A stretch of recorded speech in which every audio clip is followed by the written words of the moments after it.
नमस्कार विद्यार्थी मित्रांनो, अशोक दळवी यूट्यूब चॅनलमध्ये आपले सर्वांचे सहर्ष स्वागत। मित्र हो, आपण आता पाहणार आहोत राज्य शैक्षणिक संशोधन व प्रशिक्षण परिषद महाराष्ट्र पुणे अंतर्गत सेतू अभ्यास उत्तर चाचणी विषय गणित भाग 1 व 2 इयत्ता 10वी गुण 25।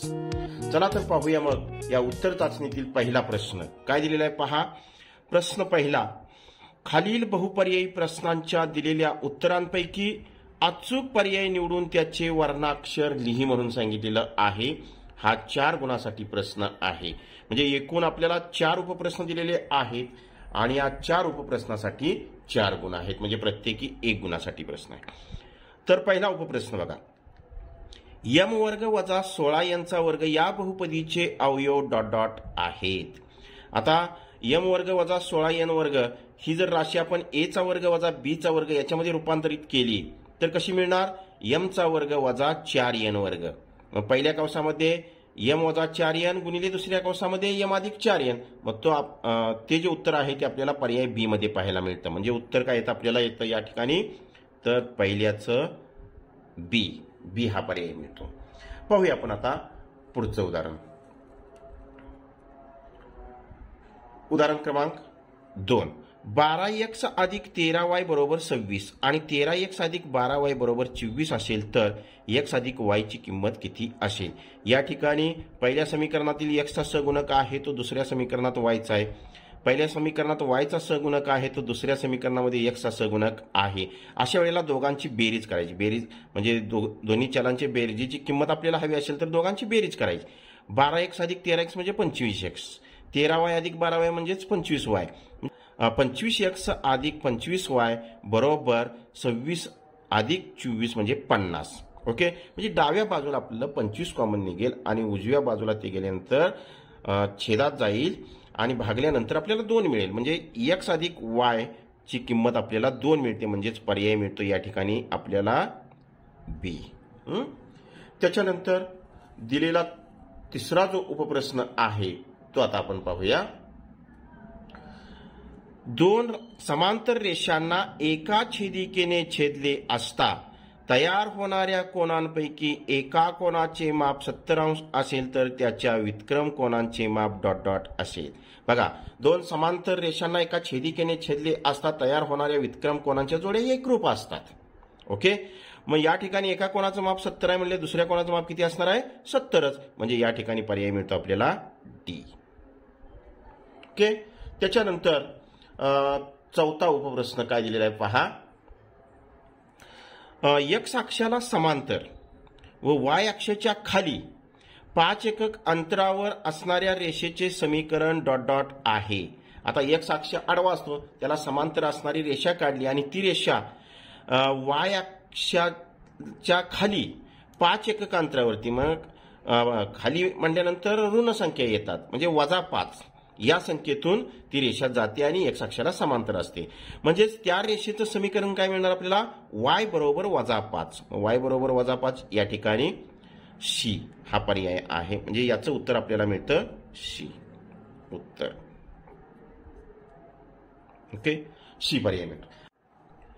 प्रश्न दुसरा, खालील उपप्रश्न सोडव 5 गुणासाठी आहे। या ठिकाणी 5 उपप्रश्न दिलेले आहेत, प्रत्येक उपप्रश्न हा 1 गुणासाठी आहे। 1, गुणाकार कर 4 वर्गमुळात 8 गुणिले 3 वर्गमुळात 2 हा गुणाकार करायला सांगितलेला आहे। सुरुवातीला 4 गुणिले 3 4 त्रिकोण 12 गुणिले या ठिकाणी करणीची कोटी सारखी असल्यामुळे एका करणी चिन्हाखाली करणीस्थ संख्या घ्यायच्या, म्हणजे 8 गुणिले 2 बरोबर 12 गुणिले 8 दुनी 16 बरोबर 12 गुणिले 16चं वर्गमूळ 4 बरोबर 12 चौक 48। काय गुणाकार मिळाला आपल्याला? 48। ओके, पाहूया आपण आता पुढचं उदाहरण। दुसरं उदाहरण, जर p भागिले q बरोबर 7/3 तर p वजा q भागिले q ची किंमत शोध म्हणून सांगितलेलं आहे। आपल्याला या ठिकाणी दिलेलं काय आहे? p भागिले q बरोबर 7/3 दिलेलं आहे। ओके, म्हणून पी वजा क्यू भागिले क्यू बरोबर 7 वजा 3 भागिले 3. या ठिकाणी कोणती क्रिया केली? वियोग क्रिया. वियोग क्रिया म्हणजे वियोग क्रियेवरून हे आपण डायरेक्ट स्टेप लिहिलेली आहे. बरोबर 7 मधून 3 गेले राहिले 4. 4 भागिले 3 ही त्याची किंमत आली. पाहूया पुढचं उदाहरण. तिसरं उदाहरण. समभुज चौकोनाच्या एका कोनाचे माप 50 अंश असेल तर त्याच्या लगतच्या कोनाचे माप शोध म्हणून सांगितलेलं आहे. आता समभुज चौकोनाचे लगतचे कोन पूरक असतात हे विधान आपल्याला माहिती आहे. लिहूया आपण. समभुज चौकोनाचे लगतचे कोन पूरक असतात. पूरक असतात म्हणजे त्या दोघांच्या मापांची बेरीज 180 अंश असते. म्हणून आता एक कोन दिलेला आहे आपल्याला अधिक त्याचा लगतचा कोन बरोबर किती माप येणार? 180 अंश. ओके. म्हणून एका कोनाचं माप आपल्याला किती दिलेलं आहे? 50 अंश अधिक लगतचा कोन बरोबर 180 अंश. म्हणून लगतच्या कोनाचे माप बरोबर 180 वजा काय होणार? 50. म्हणून बरोबर या ठिकाणी मिळतं आपल्याला 130 अंश. ओके. म्हणून त्याच्या लगतच्या कोनाचे माप बरोबर 130 अंश होय. ओके. पाहूया आपण आता पुढचं उदाहरण. उदाहरण क्रमांक 4. साइन थीटा बरोबर वर्गमुळात 3/2 असेल तर कॉस थीटाची किंमत शोध. त्रिकोणमितीय नित्य समानतेचा वापर कर म्हणून सांगितलेलं आहे. मग डायरेक्ट आपण त्रिकोणमितीय नित्य समानता काय? साइन स्क्वेअर थीटा अधिक कॉस स्क्वेअर थीटा बरोबर 1 नित्य समानता. त्रिकोणमितीय नित्य समानतेचं हे सूत्र. म्हणून आता साइन थीटाची किंमत दिलेली आहे ती आपण लिहूया. वर्गमुळात 3/2 साइन स्क्वेअर म्हणजे ह्याचा वर्ग अधिक कॉस स्क्वेअर थीटा बरोबर 1. ओके. म्हणून वर्गमुळात 3चा वर्ग फक्त मिळतो आपल्याला 3 आणि 2चा वर्ग 4 अधिक कॉस स्क्वेअर थीटा बरोबर 1. म्हणून कॉस स्क्वेअर थीटा बरोबर 1 हे 3/4 आहे ते उजव्या बाजूला गेलं म्हणजेच वजा 3/4 झालं. बरोबर याला सोपं रूप द्या. 4 × 4 वजा 3/4 बरोबर 1/4. म्हणून या ठिकाणी आपल्याला कॉस स्क्वेअर थीटा बरोबर काय मिळालं? 1/4. म्हणून कॉस थीटाची किंमत काढायला सांगितली. वर्गमूळ घ्यायचं दोन्ही बाजूचं. कॉस थीटा बरोबर 1चं वर्गमूळ 1 4चं वर्गमूळ 2 1/2 अशी आपल्याला किंमत मिळाली. पाहूया आपण आता पुढचं उदाहरण. उदाहरण क्रमांक 5. 125 अंशाचा कोन काढून तो दुभाग म्हणून सांगितलेलं आहे. मग आपण 125 अंशाचा सुरुवातीला कोन काढून घेऊया. आता कोन काढण्यासाठी सुरुवातीला आपण एक काय करायचं? किरण काढून घ्यायचं. अशा प्रकारे मी एक किरण काढलं. आता कोनमापकाच्या साह्यानं बरोबर आपण हा जो आरंभबिंदू आहे त्याला समजूया आपण बी. हे बीशी किरण आहे असं गृहीत धरा. बी बिंदूपाशी बरोबर आपण 125 अंश मापाचा कोन करून घ्यायचा. 0 10 20 30 इकडे जाणार आपण 120 आणि हे 125. पट्टीच्या साह्यानं पुन्हा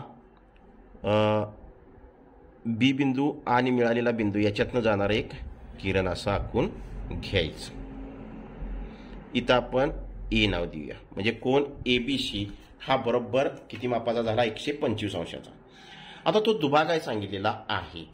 कंपास घ्यायचा, कंपासात ठराविक असं अंतर घ्यायचं, शिरोबिंदू बी वरती कंपासाचं टोक ठेवायचं, दोन बाजू आहेत कोणाच्या त्याच्यावरती असे दोन कंस आखून घ्यायचे. ह्या मिळालेल्या छेदनबिंदूंचा उपयोग करून थोडंसं कंपासामध्ये अंतर वाढवलं असं तरी चालतंय. अंतर्भागामध्ये असा एक कंस, पुन्हा तर जो कंस छेदनबिंदू मिळाला त्याच्यावरती ठेवून असा एक कंस आखून घ्यायचा.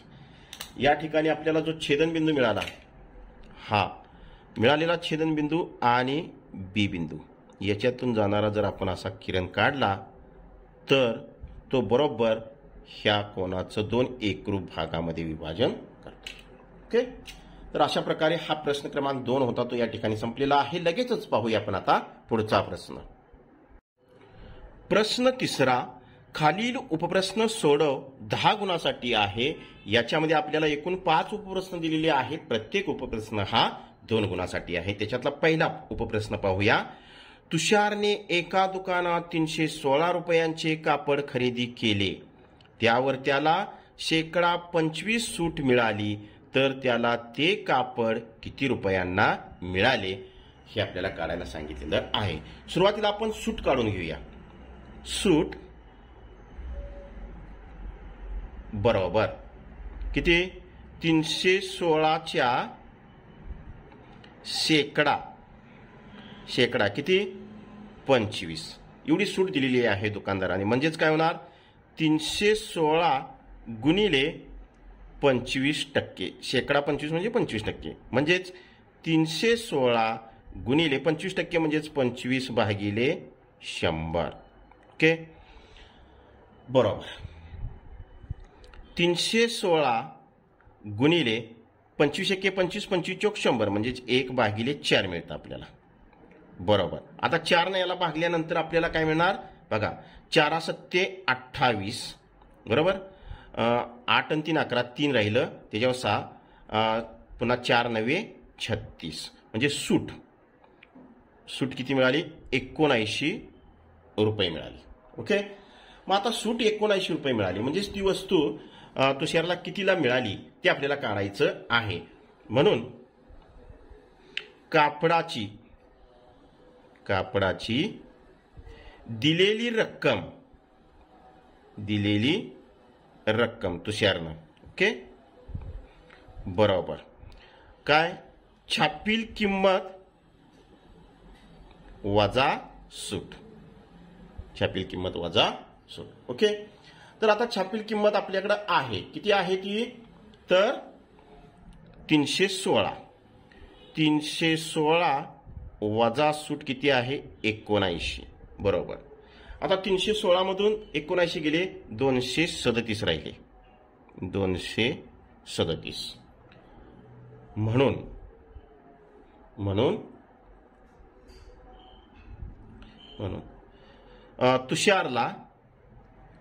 तुषारला ते कापड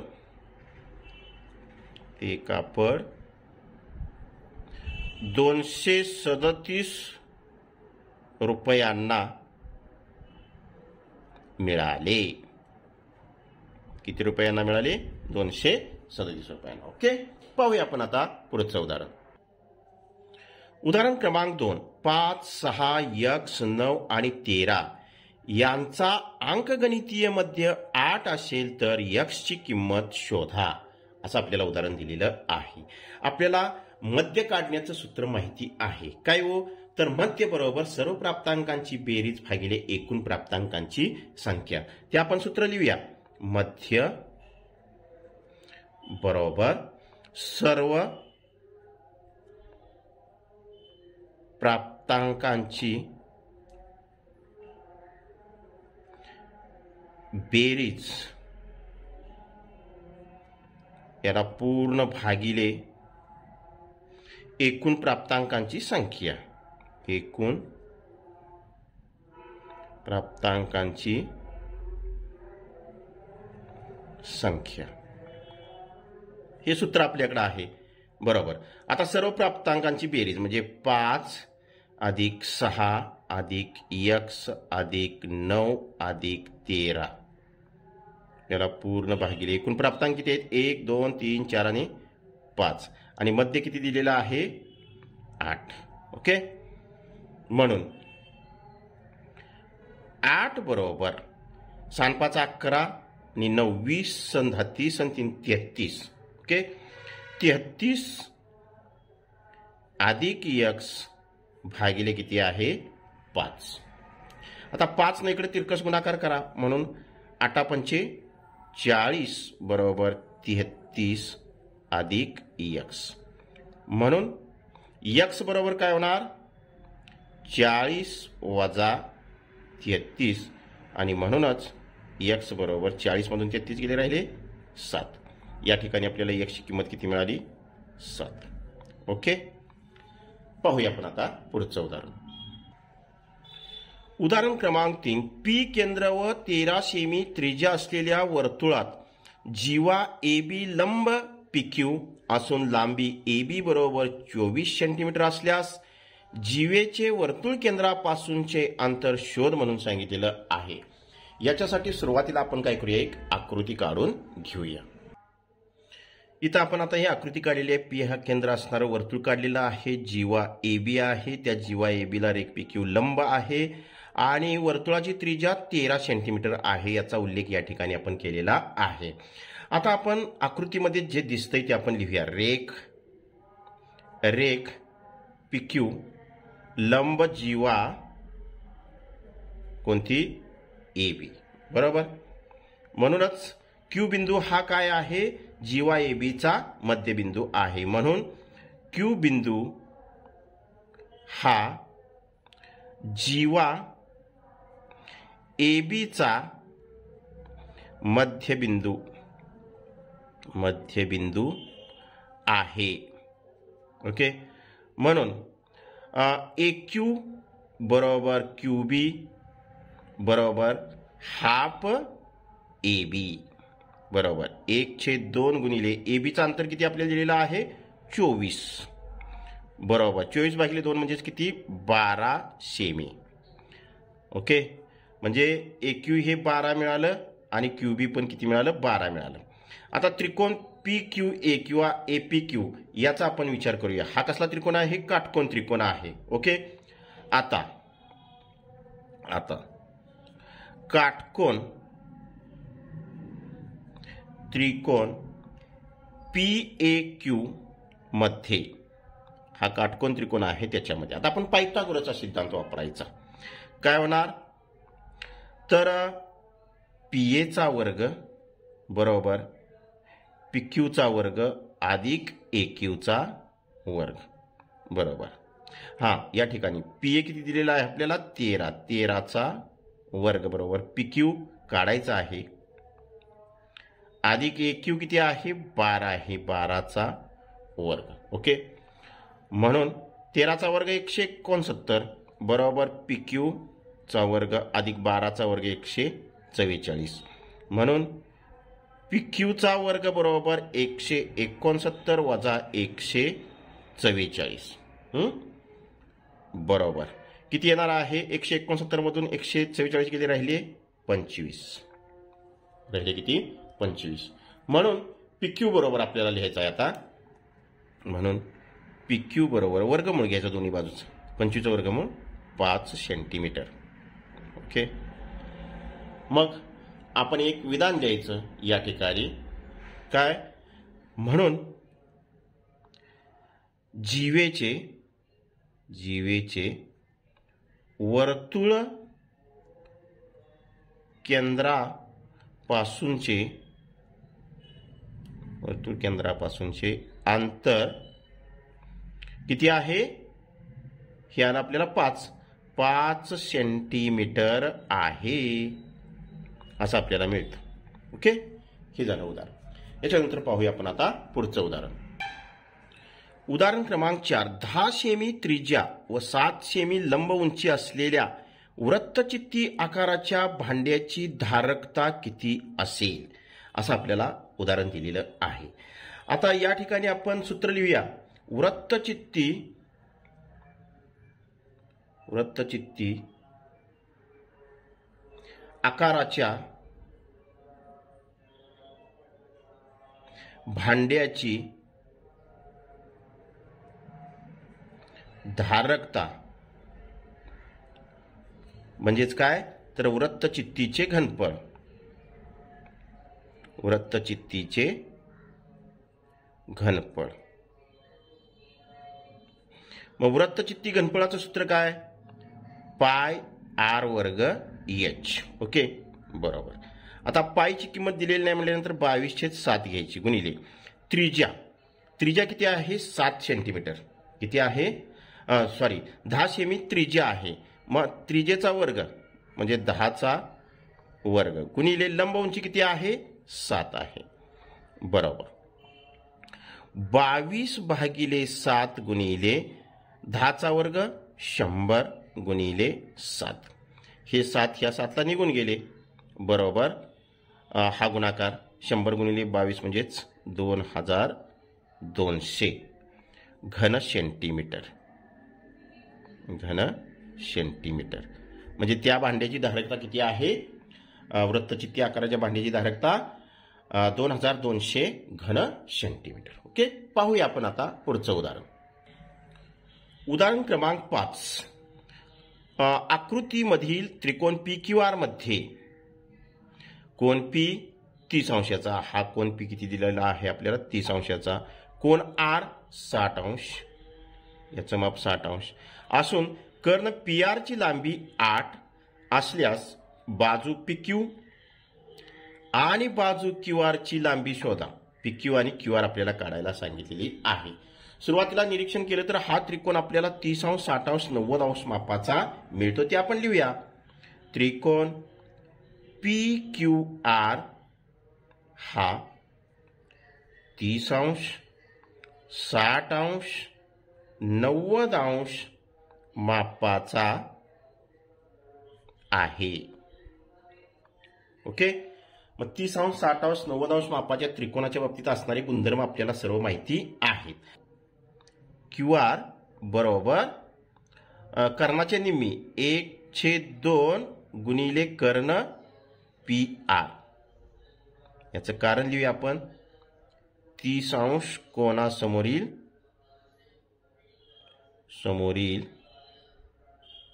बाजू, 30 अंश कोनासमोरील बाजू ही कर्णाच्या निम्मी असते बरोबर। 1/2 गुणिले PR, PR ची लांबी किती आहे 8, 8/2 म्हणजे किती 4, म्हणून या ठिकाणी आपल्याला QR ची किंमत किती मिळाली 4। ओके त्याच्यानंतर आता PQ आपण काढूया, बाजू PQ ची लांबी। PQ बरोबर बघा PQ बाजू कोणत्या कोणासमोरची आहे 30 अंश कोणासमोरची आहे, मग 30 अंश कोणासमोरील बाजू ही कर्णाच्या वर्गमुळात 3/2 पट असते, कर्ण PR आहे। इथं कारण येणार 60 अंश कोणासमोरील बाजू, 60 अंश कोणासमोरील ही बाजू आहे। ओके बरोबर। वर्गमुळात 3/2 गुणिले PR आहे 8 बरोबर, 8/2 म्हणजे 4, 4 वर्गमुळात 3, म्हणून PQ ची आपल्याला लांबी मिळते 4 वर्गमुळात 3। ओके अशा पद्धतीनं हा प्रश्न क्रमांक 3 होता, तो या ठिकाणी संपलेला आहे। लगेचच पाहूया आपण आता पुढचा प्रश्न। प्रश्न चौथा, खालील उपप्रश्न सोडव 6 गुणासाठी आहे। या ठिकाणी आपल्याला 2 प्रश्न विचारलेले आहेत, प्रत्येकी 3 गुणासाठी। पहिला उपप्रश्न, पुढील एक सामायिक समीकरणे सोडव। सुरुवातीला दिलेली एक सामायिक समीकरण आपण लिहून घेऊया एकाखाली एक। A + 2B = 14, त्याला आपण पहिलं समीकरण समजूया। पुन्हा दुसरं 3A + 4B = 34, याला आपण 2 समजूया। आता इथं सहगुणकांचा विचार केला तर सारखे दिसत नाहीत, मग आपण काय करूया, समीकरण 1 ला जर आपण 2 न गुणलं तर सहगुणक B चे सारखे मिळतात। लिहूया आपण समीकरण 1 च्या दोन्ही बाजूत कितीने 2 ने गुणून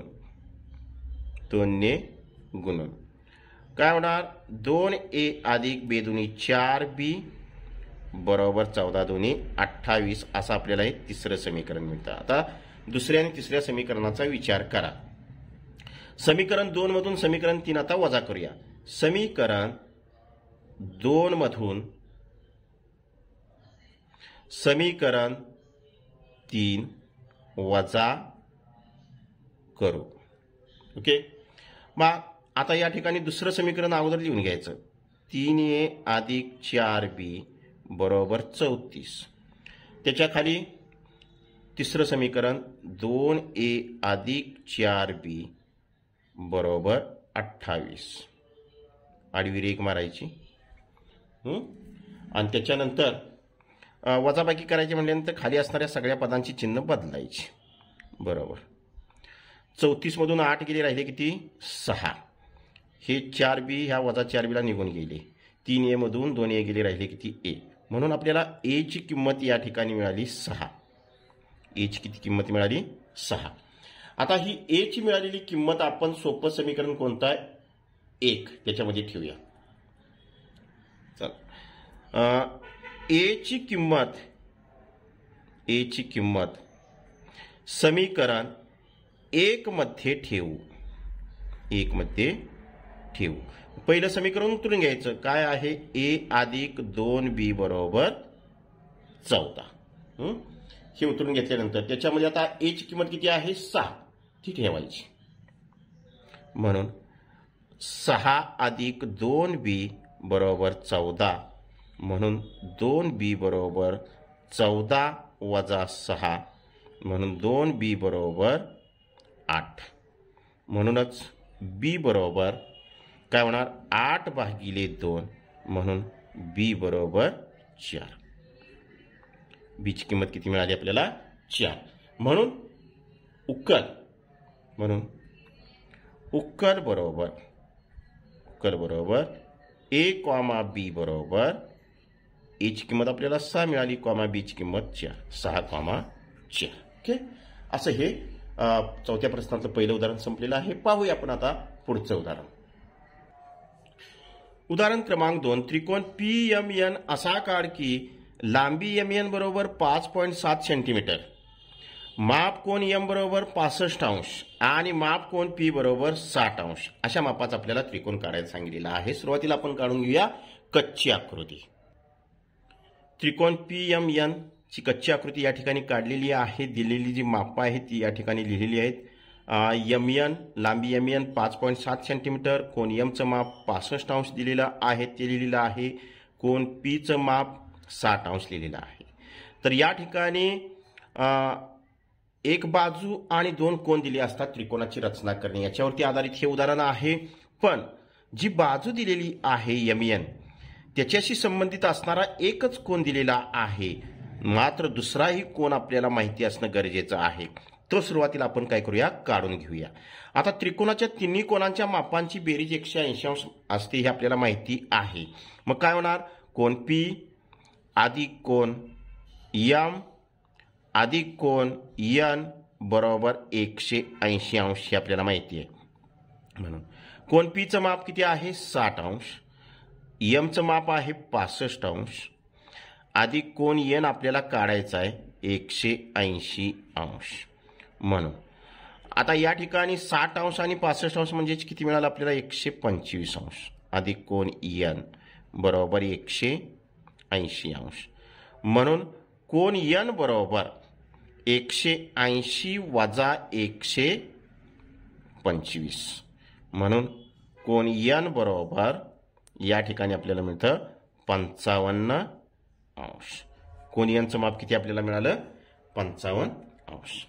आता आपण काय करूया विचारलेल्या मापाचा करेक्ट मापाचा त्रिकोण आता काढूया। ओके, सुरुवातीला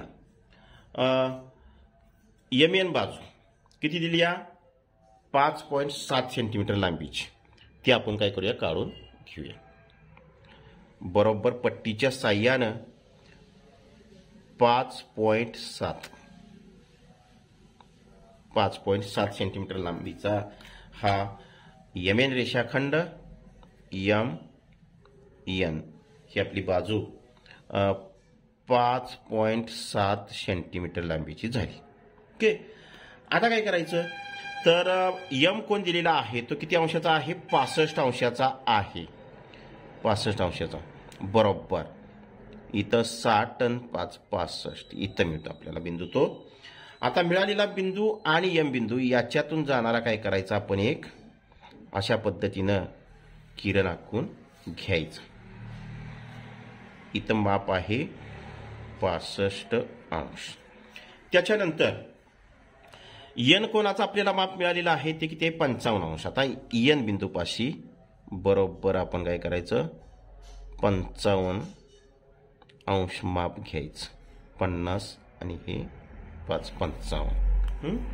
पट्टीच्या साह्यानं यन बिंदू आणि मिळालेला बिंदू याच्यातून जाणारा असा एक किरण काढून घ्यायचं.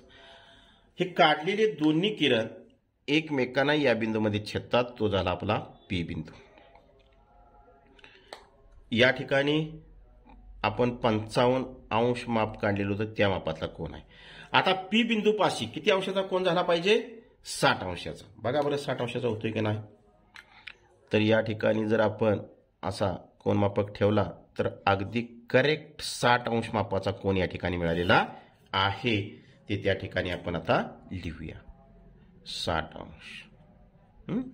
हा झाला दिलेल्या मापाचा बरोबर त्रिकोण PMN. आलं लक्षात तुमच्या सर्वांच्या. ठीक आहे. तर अशा प्रकारे सेतू अभ्यास उत्तर चाचणी विषय गणित भाग 1 व 2 साठी इयत्ता 10वी साठी दिलेली जी होती ती पूर्णपणे या ठिकाणी सोडून संपलेली आहे आणि ती पूर्णपणे आपल्या सर्वांना समजली असेल असं मी गृहीत धरतो. आपण या ठिकाणी थांबूया. हा व्हिडिओ आवडल्यास लाईक करा, शेअर करा, सबस्क्राईब करा. पुन्हा भेटू आपण अशाच प्रकारच्या नवीन नवीन शैक्षणिक व्हिडिओमध्ये. तोपर्यंत सर्वांना धन्यवाद.